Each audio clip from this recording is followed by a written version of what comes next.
My wife, 35F, and I, 35 male, have been married for 15 years and we've been together for 20 years. We have 2 kids, 12, 14. We absolutely adore and work tirelessly to provide the best possible life for them. For the past 3 years, things have been somewhat bumpy. I understand that our kids are at an age where they require a ton of our attention and resources with school, band, club sports, and other extracurriculars, and I'm aware of the physical and emotional toll that can have on marriages. However, for these past 3 years, my wife and I have had very little intimacy and very little sex, and we've been trying very hard to work on that aspect of our relationship. This past year has been the most difficult and by far the darkest year in our marriage. We didn't talk very much. We essentially became roommates co-parenting our kids under the same roof. It was very depressing and very demoralizing.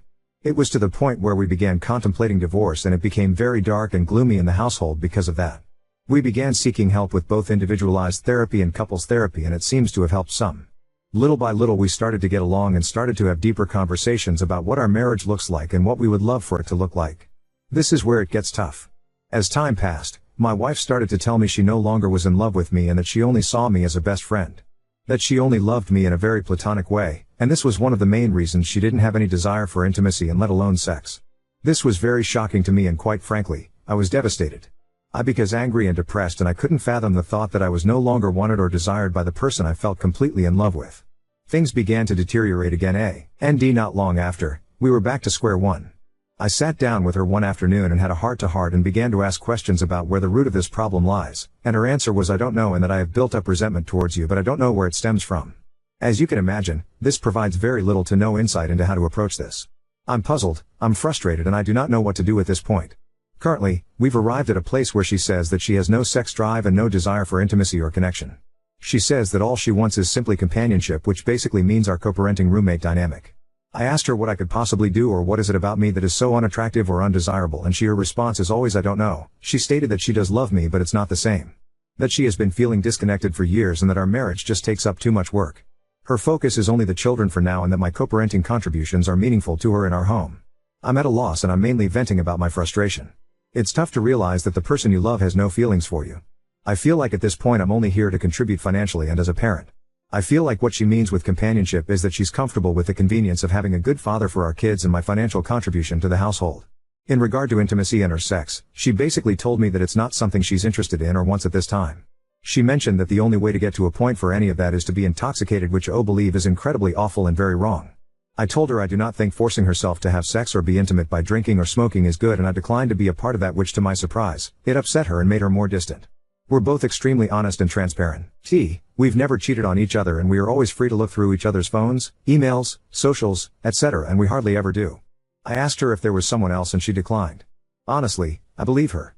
We then peacefully went through each other's things, and as expected, it was clean. We've always been very forward, even with the hard topics, so I don't smell nor feel any foul play or infidelity. Am I wrong for declining to only be intimate or have sex when she's intoxicated?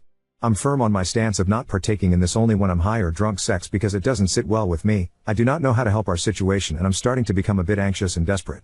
We're both fairly young and healthy individuals and good looking. We both have good standing careers and are good parents. I'm just not sure how our lives could have driven us to this point. I'd love some outside perspective on this matter and some insight on how to address something like this. It feels so awful to be unwanted and undesired by my own spouse. I hate it. We did some swinging in the past. That was fun for some time. We mutually decided to stop doing it, and we have established it's not the case. When we were swinging, however, our marriage seemed to be in a good place. This is something we did disclose with our couple therapist and made sure to include it to make sure we're not neglecting an obvious potential issue. I will say, I did ask my wife if what she experienced during swinging is something that is affecting her view on our relationship, and she said it wasn't. Our swinging experience was always together, and it was very sex-driven. Nothing really emotional or poly. Truth is, I have to believe her at her word. I have no reason to distrust her. To date, she's always been very forward and never afraid of dealing things head on. No matter how painful. Swinging was her idea. Not mine. But I suppose I should have included it, but I honestly believe her on it not being an issue. I don't have any reason to distrust her. Maybe it's something she has to accept with her therapist or our couple's therapist. Can't really approach that with a solution if she doesn't think it was a problem. She says that all she wants is simply companionship, which basically means our co-parenting roommate dynamic. Update 1. I wanted to give you guys an update of how the therapy session with my wife went this week. Not sure if this is helpful or not, but I took many of the responses/comments/suggestions from my initial post and put together some things I wanted to discuss with our couples therapist to help us navigate some of the core issues that may be affecting this situation. One of the main things that is the buzzword of this has been the term resentment, and it has been really eating me up inside knowing my wife keeps telling me she doesn't know why she's resentful or doesn't know why this is affecting her emotionally/mentally. I brought this up with our therapist once again and resurfaced the conversation about being married for so long, 15 years, and being together since we are 14 years old. Our long history of growing up and how having children when she was 19 years old, me 20, significantly changed the trajectory of our lives. We experienced severe poverty and many hardships in the process, and we essentially had zero social life for the past 10 years because we were so busy raising babies, 2 kids now ages 12 and 14. She followed up with tons of questions directly mostly at my wife about her feelings towards this, and 90% of the responses were very our kids focused. It definitely felt like she was afraid of saying yes it sucked because she would feel guilt or shame because it would imply she regrets the kids. I mentioned this in the session, and the therapist encouraged her to look at this outside of the lens of being a mother and to try to view it a bit more selfishly and individually, and it was very eye-opening. My wife mentioned that she was very frustrated with the fact that we did miss out on many things in life. She also was very clear in saying, I do not think I missed out on other partners or dating or partying, but I certainly lost all my friends. This was huge because one of the big pieces that has caused a strain in our lives is how siloed and isolated we've been, again busy raising kids. I followed up by reminding her that it's important to have good friends and to make time for herself and her friendships. For the past 3+ years, we've had multiple conversations about friends and how it is important to have them in life. Especially when you have similar peers that can help in many areas of life that perhaps we have no experience navigating, and even simply for enjoyment. It has always been something my wife avoids, even though she's always been someone who needs that external stimuli. The main reason for her not investing in friends or even herself has always been the kids. Like I mentioned earlier in this post, 90% of the answers have to relate to the kids to some degree. At this point in our session I started to feel like there was a common denominator, the kids, in most of the frustrations and problems she was experiencing. So I simply asked her, do you think you may be upset at me because I'm responsible for these kids in the sense that I got you pregnant so young? I wasn't ready, but she said that she was upset at me for that. She also followed up with the fact that she knows that's unreasonable because it takes 2 to tango. I did feel like it was progress because it kind of gave us something to work on and help alleviate some of these burdens, so we agreed to invest more time in nurturing good friendships both together and individually. Towards the end of the session, we began to discuss what actionable items we would take from this session. At this point, it was still all very ambiguous and blurry as to what the outcomes were. I was very direct and very forward in asking my wife what her plan is moving forward. Note, I had decided prior to the session that should my wife say the same thing about being a co-parenting roommate that I would take the 180 approach and essentially do me. She started basically saying the same thing, that she doesn't have any desire to be intimate or sexual with me as of now, and that she loves me immensely and she feels bad for not being there for me, as mentioned in my first post. I also brought up the brief swinging that happened, to which for the 50th time said it wasn't a problem. I agree with her on this. This was something that was a mechanical approach for a solution to a problem that was very much inexistent when we tried this. We, both, really have no issue to this. We know it happened, we tried it and mutually stopped and turned the page. I also brought up other life events that may cause resentment, and really we ended up not getting anywhere else as far as the root for resentment, which was discouraging. I then basically expressed to my wife that I will not be okay with that arrangement. I told her that I've really done everything I can and that this issue really has reached a point where it has nothing to do with me or require me to do anything that I'm currently not doing. I was very direct in saying that I will not be accepting this dynamic and that I need to be with someone who is actively involved in our marriage, works towards resolutions, and is very much interested in maintaining an active intimacy and sexual relationship. I expressed how I am not going to be a convenience and that there was more to life than being roommates and co-parents. I made sure she knows I love her dearly and that I do want this to work for the better. I also told her that I'm fully committed to this marriage so long as she is as well, and that if she wasn't, it's okay. However, I will not be a part of something where these efforts are not reciprocated. I told her I have no plans of leaving, and I do not want a divorce. However, I made it clear that if this dynamic continues, that divorce will be the only outcome. Of course, tears were involved and it was a very bleak and sad ending to the session. Still nothing was said and I walked out very discouraged and very determined to start working on the 180 as soon as we left the room. It's painful and very difficult because much of the 180 requires you to be very short and cold and transactional. The saddest part is realizing, this dynamic already is very cold and transactional. Here is where it gets very interesting. I started working on implementing many of the 180 recommendations that same day. I mentioned to my wife that, hey, things are going to be a bit different moving forward. I'm going to honor her roommate/co-parent dynamic without reproach, and that it should be no mistake that I am not happy here and I am never going to be okay with it, but I am done working on it if she wasn't going to work on it. She agreed and went to bed. I started to build distance and started to basically focus on myself. Very short and transactional. She asked for help on some of her personal things, to which I declined, and it really shocked her. She was upset, saying I was being petulant. I explained to her that she is now fully in charge of her own life and her own issues. We didn't talk all day and we only spoke when necessary. Few days I keep this going and she's very visibly upset and stressed. I typically react to that with gestures of help or nurturing, but I didn't this time. That night she was crying, telling me she's stressed and she thinks something is wrong with me because I'm indifferent. I simply listened, then I told her that this is the dynamic she proposed and that I'm simply, much like her, taking care of myself and focusing on myself. I'm not going to lie, it has been very hard to be cold and distant because, as I mentioned before, I love her and I wish I could hold her and love on her. However, I know this is somewhat manipulative in a way, just to get her way and still keep me in the friend zone. So I've been staying the course. We're now going on a week of this 180 and let's just say, there has been many changes on her side. I think she is starting to realize there is more to me than just friends and co-parenting. I sent her a text a few days ago essentially itemizing bills and separating the financial responsibilities 50-50 and she lost her shit. She basically told me it was out of left field, to which I responded, hey, friends go in 50-50 and as your friend I expect nothing less. This was very eye-opening because it gave me a glimpse of I'm really taken for granted and how her level of comfort and convenience at my expense is really overlooked.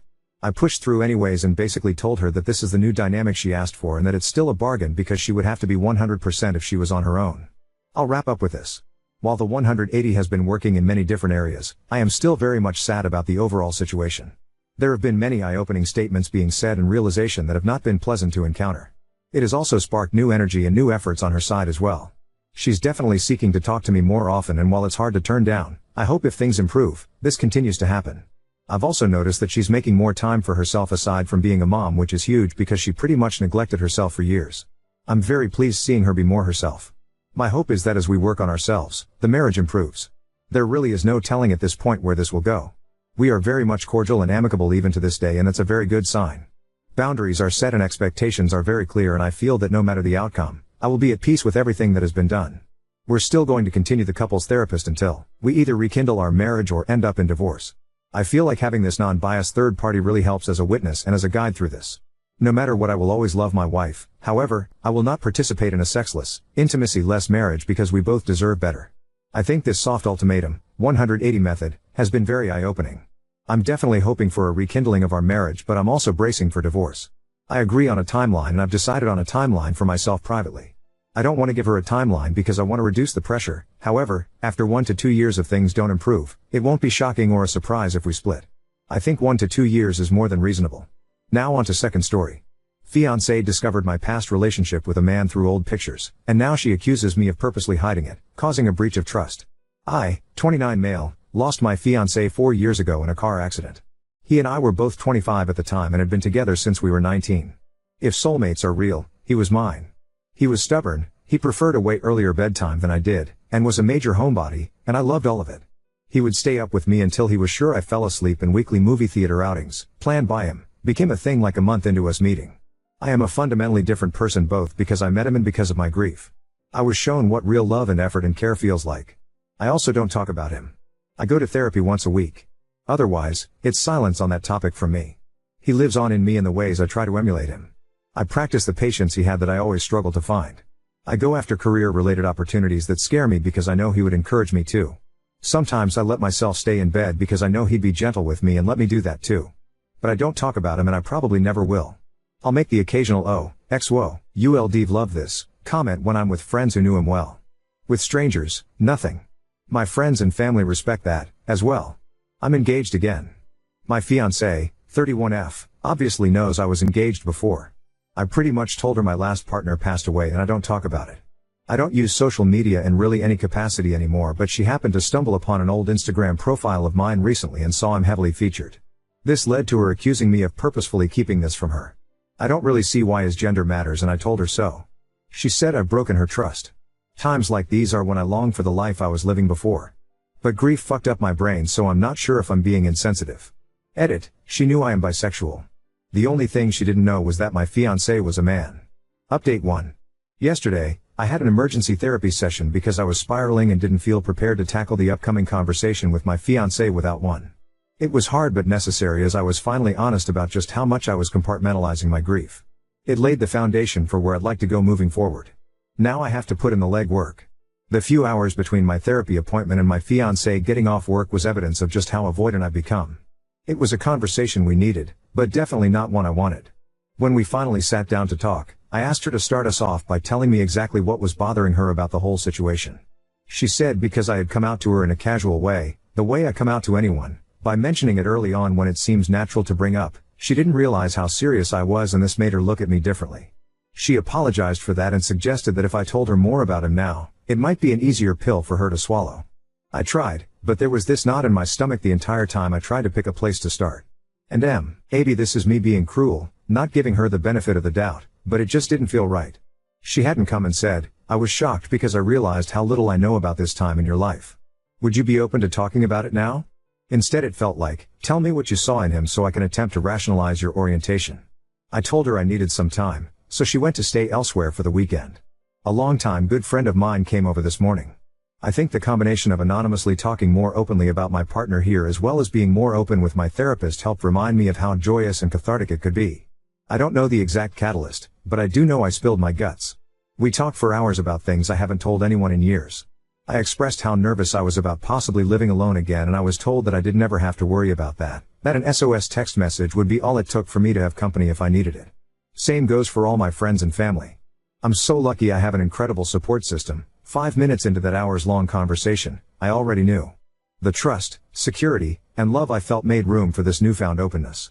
The absence of any one of those marks a relationship DOA, and is why I felt physically ill trying to share his memory with her. I truly wish her the best. I think going our separate ways will be good for both of us. We weren't getting what we needed from each other. She's supposed to be coming back tomorrow, so we'll have the talk then. I have lots of work to do, but for tonight, I get to be reminded of what safety feels like.